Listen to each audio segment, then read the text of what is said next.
शनिदेव हुए अस्त। नवग्रहों में न्यायाधीश कर्म प्रधान देवता शनिदेव हो रहे हैं अस्त। जब भी कोई ग्रह अस्त होता है तो उसके कार्यकत्व के भाव में निर्बलता आ जाती है, प्रभाव क्षीण हो जाता है। तो शनिदेव जो प्रत्यक्ष रूप से 5 राशियों को प्रभावित करते हैं, तो जब ये अस्त अवस्था में जाएं तो किस प्रकार का प्रभाव देने वाले हैं। जय श्री गणेश, नमस्कार। मैं आचार्य संजय द्विवेदी। मेरे समस्त प्रबुद्ध दर्शकों का मेरे चैनल पर हार्दिक स्वागत है। आज मैं शनि के अस्त अवस्था में प्रभाव का संपूर्ण विश्लेषण लेकर आपके सम्मुख उपस्थित हूं। सूर्य का एक ऐसा प्रभाव है, एक ऐसा स्पेसिफिक ऑरा है, विशेष आभामंडल है, जिसके समक्ष कोई भी ग्रह, उसका प्रभाव, उसका ऑरा, उसका आभामंडल क्षीण हो जाता है, जिसके कारण वो अपने प्रभाव में न्यूनता देने लगता है। तो जब शनिदेव सूर्य के प्रभाव में आएंगे, यद्यपि ये पिता पुत्र का संबंध है, परंतु कहीं ना कहीं शनिदेव के ऊपर भी इनका प्रभाव पड़ने वाला है। शनिदेव कर्म प्रधान देवता है, न्यायाधीश भी हैं। तो इस समय में जब राजा के साथ इनका संबंध बन जाएगा तो ये एक विशेष स्थिति भी बन रही है, परंतु ये अलग अलग राशियों के लिए अलग अलग भाव में बनेगा, अलग अलग स्थानों पर बनेगा, उसी पर समस्त परिणाम निर्भर है।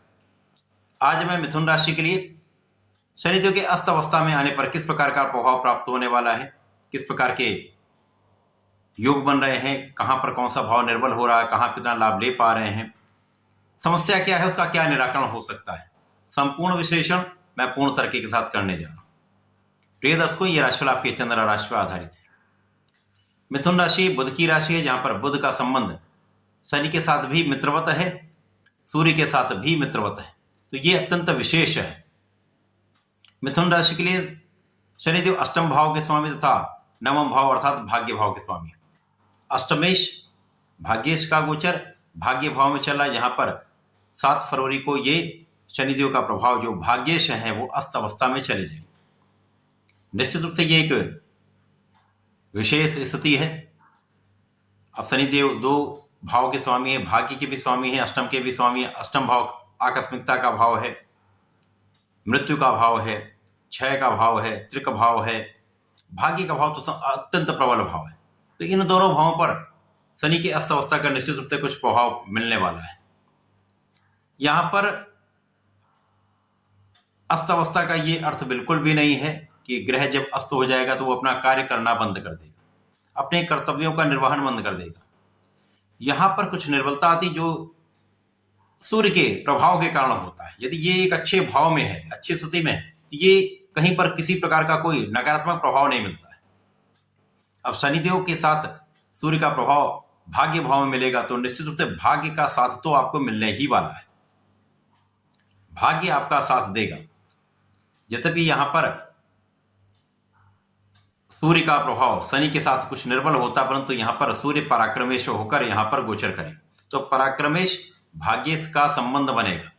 अत्यंत विशाल बृहद इसका प्रभाव मिलने वाला है, क्योंकि यहां पर आपका परिश्रम अत्यंत श्रेष्ठ हो जाएगा। लोगों का संपूर्ण सहयोग आपको प्राप्त होगा, भाई बहनों का सहयोग आपको प्राप्त होगा। तो भाग्य भाव भी आपके पक्ष में ही है, कहीं पर यहां पर कोई बहुत बड़ी निर्बलता नहीं आएगी। भाग्य का साथ भी आपको प्राप्त होगा। आप धार्मिक भी रहने वाले, आपके आध्यात्मिक गुणों में भी वृद्धि होगी, पूजा पाठ में आपका मन लगेगा। यहां पर आपकी आयु की संपूर्ण सुरक्षा होगी। अस्त क्या हो रहा है, आपके स्वास्थ्य की जो समस्या है वो अस्त हो रही है, आपके कार्य के अवरोध अस्त हो रहे हैं।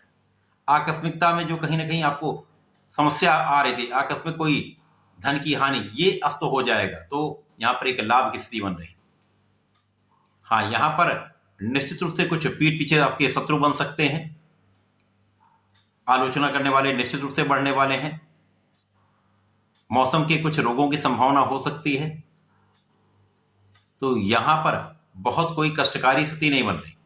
यद्यपि ये जो पीठ पीछे शत्रु बनते हैं ये कहीं ना कहीं भ्रम फैलाकर अथवा आपको डिगाने का प्रयत्न अवश्य करेंगे, परंतु आपकी स्थिति अत्यंत श्रेष्ठ होने के कारण यहां पर उन शत्रुओं पर संपूर्ण विजय भी आपकी हो। कुछ मन का विचलन हो सकता है, कुछ मन विचलित हो सकता है, कुछ तनाव हो सकता है, परंतु यहां पर विजय तो 100% आपकी ही होगी। कुछ ऋण आप बढ़ा सकते हैं, यहां पर आपको ये इस स्थिति से सावधान रहना होगा। ऋण ना ही दें, इस समय में आपको ना ऋण देना चाहिए ना ही ऋण लेना चाहिए। इस समय को यदि आप यहां पर निकाल लेंगे तो ऋण नहीं बढ़ने वाला और ऋण से आपको समस्या भी नहीं होनी, क्योंकि यदि यहां पर आपने ऋण बढ़ाया तो वहां पर कुछ वाद विवाद की स्थिति हो सकती है। ये अस्त अवस्था की निर्बलता का प्रभाव आपको प्राप्त होने वाला। बाकी समय में भाग्य का साथ मिलेगा, जिसके कारण आप संपूर्ण रूप से विजयी होने वाले हैं। कर्म क्षेत्र अच्छा रहने वाला है। कर्म क्षेत्र में आप संपूर्ण रूप से परिश्रमी भी रहने वाले हैं। लोगों का सहयोग भी आपको प्राप्त होगा। तो यहाँ पे आपकी आयु की भी संपूर्ण सुरक्षा हो रही।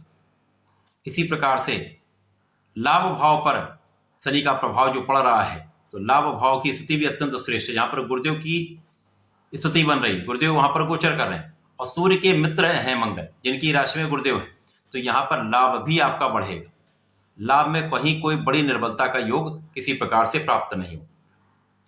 तो सूर्य के साथ जब शनिदेव का प्रभाव मिलेगा, शनिदेव अपना कर्तव्यों का निर्वहन करेंगे, सूर्य अपने कार्यों का निर्वहन करेंगे। यहाँ पिता पुत्र का संबंध है, यद्यपि इन दोनों के मतों में अंतर है, दोनों का अपना अपना अलग कार्यकत्व है। सूर्य का राजा का प्रभाव है, शनि का न्यायाधीश का प्रभाव, दोनों अपने जगह श्रेष्ठ प्रभाव देते हैं। तो इस समय में आपको अपने कार्य क्षेत्र में बहुत निष्ठा के साथ लगे रहना है, पूर्ण रूप से परिश्रम करना है, लोगों को सहयोग देना है, जिससे आपको लोगों का सहयोग भी प्राप्त होगा। बाकी समय में सरकारी तंत्र से आपको पूर्ण सहयोग मिलने वाला है। शासन प्रशासन के साथ आपका एक अच्छा संबंध रहेगा। आप यदि शासन प्रशासन में ही हैं, यहाँ पर आप लाभ भी अच्छा ले पाएंगे। जो शनिदेव का प्रभाव जनता के भाव को भी दर्शाता है, तो जनता का संपूर्ण सहयोग आपको मिलेगा। तो राजनीति में है तो यह समय आपके लिए अत्यंत विशेष है, क्योंकि भाग्येश के साथ यहाँ पर पराक्रमेश जुड़ जाते हैं, जिसके कारण लोगों के बीच में आप अत्यंत प्रभावी हो जाते हैं। तो आपका प्रभाव निश्चित रूप से आपको यश की प्राप्ति कराने वाला है, लाभ की प्राप्ति कराने वाला है। तो यहाँ पर आपको डरने की आवश्यकता नहीं, केवल समझने की आवश्यकता है। यहाँ पर शनिदेव जो भाग्य के स्वामी यदि अस्त हो जाएंगे, भाग्य से अस्त हो जाएंगे, तो क्या होगा? यहाँ पर भाग्य के अस्त होने से कहीं पर कोई बड़ा प्रभाव आपको नहीं मिलने जा रहा, कोई बहुत नेगेटिव प्रभाव आपको नहीं मिलने जा रहा। जैसी स्थिति थी वैसी स्थिति आपकी चलती रहेगी। ना ही भाग्य यहाँ पर निर्बल हो रहा है, ना ही किसी प्रकार के कार्यों में बहुत अवरोध आ रहा है। हाँ, यहाँ पर कुछ लोग आपको डिगाने का प्रयत्न अवश्य करेंगे, उन पर भी आपकी विजय अवश्य हो।